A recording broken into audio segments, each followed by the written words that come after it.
আজি আমি কি খবৰ আপোনালোকৰ নিশ্চয় ভাল আমি ভালে আছোঁ আপোনালোকৰ আশীৰ্বাদত আজি এটা অসমীয়া থলুৱা খাদ্য বনাম চাওকচোন ভিডিঅ'টো কি বনাম আজি বনাম মই এই নলকচু ঠাৰি চাওকচোন নলকচুৰ ঠাৰি কেনেকৈ বনাম কিহেৰে সৈতে বনাম কি পদ্ধতিত বনাম এতিয়া মই ঠাৰিকেইডাল ভালকৈ পৰিষ্কাৰ কৰি ধুই লওঁ এটা ভালদৰে মই পৰিষ্কাৰ কৰি ধুই ল'লোঁ ইয়াৰ মাজে মাজে বালি থাকে নহয় সেইকাৰণে ভালকৈ ধুব লাগে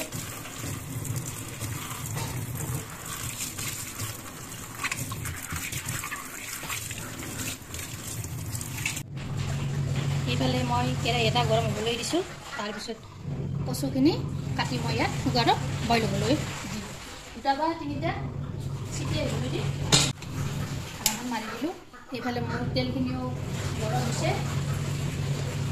এতিয়া মই মাছখিনি ফ্ৰাই কৰিলোঁ মাছেৰে সৈতে বনাম কচুৰ ঠাৰি চাওকচোন ভিডিঅ'টো এনেকৈ সানি ল'লোঁ তাৰপিছত পিচ পিচকৈ মাছখিনি ইয়াত ফ্ৰাই কৰিলোঁ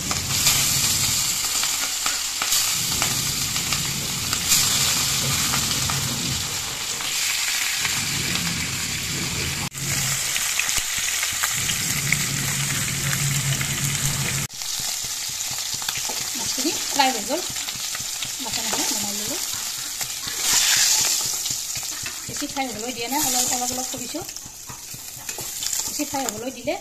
মাছৰ টেষ্টটো নাথাকে সেইকাৰণে কমকৈয়ে দিলোঁ কচুখিনি বইল কৰি ইয়াত লৈ লৈছোঁ মই বাচনটোত বাকি লৈছোঁ এইফালে কেৰাহীটোত তেল গৰম হ'বলৈ দিছোঁ এতিয়া ইয়াত মই চামুচ পাঁচফোৰণ দিলোঁ তাৰপিছত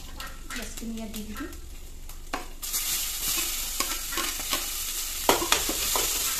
তেল নিদিব আমি তেলৰ পৰাই বিভিন্ন বেমাৰ দেখা পোৱা যায়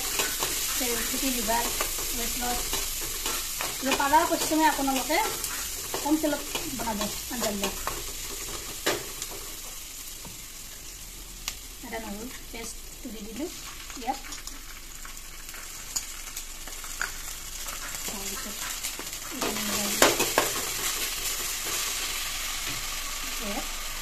সৰু চামুচেৰে হালধি দিলোঁ 2 চামুচ জলকীয়াৰ গুড়ি 2 চামুচ দি দিলোঁ তাৰপিছত দিলোঁ ধনিয়াৰ গুড়ি 1 চামুচ জিৰাৰ গুড়ি 1 চামুচ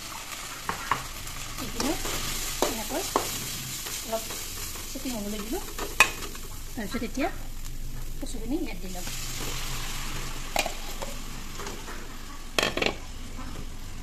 এইখিনি এনেকৈ অলপ কৰি লৰাই লৰাই দিম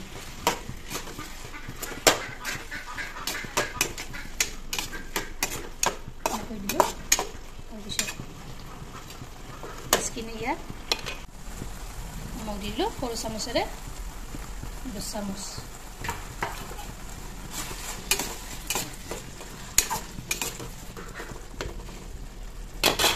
ইয়াত মই মাছখিনি দি ল'ম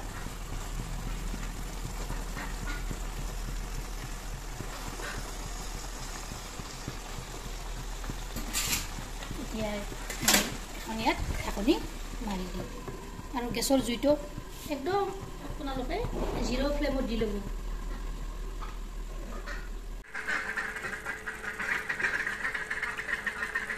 মাছখিনিৰ ওপৰত এনেকৈ সৰু সৰু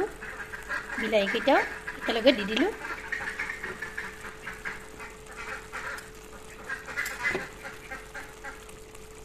তাৰপিছত ঢাকনি এখন মাৰি দিছোঁ আমি প্ৰত্যেকে কচুৰ ঠাৰিৰ আঞ্জা খাব লাগে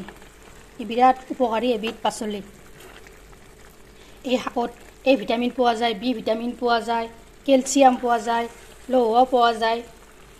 ইয়াত প্ৰচুৰ পৰিমাণে আইৰণ পোৱা যায় গতিকে আমাৰ দেহত যেতিয়া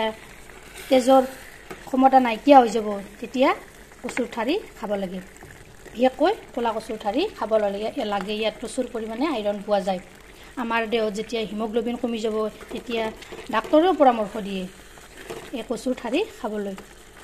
গতিকে খুবেই উপকাৰী এবিধ আঞ্জা অসমীয়া থলুৱা খাদ্য ইয়াক খাব লাগে আৰু গৰ্ভাৱস্থাত মাতৃসকলে ইয়াক পৰিৱেশন কৰিব লাগে কাৰণ গৰ্ভাৱস্থাত এই আঞ্জাবিধ খালে তাৰমানে বাচ্চাসকলৰ হাড় মজবুত হয় আৰু হাড়ৰ বৃদ্ধি ক্ষমতা বাঢ়ে গতিকে খুবেই প্ৰয়োজন হেলথি এইবিধ আঞ্জা এতিয়া মোৰ আঞ্জাখন হৈ গ'ল এতিয়া মই নমাই দিলোঁ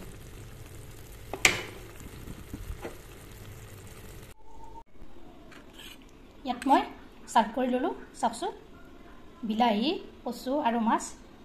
কেনেকুৱা হৈছে কেনেকুৱা গ্ৰেভি হৈছে ৱাও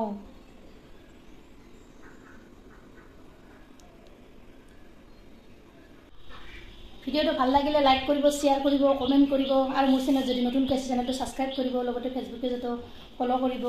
ধন্যবাদ জয় আই অসম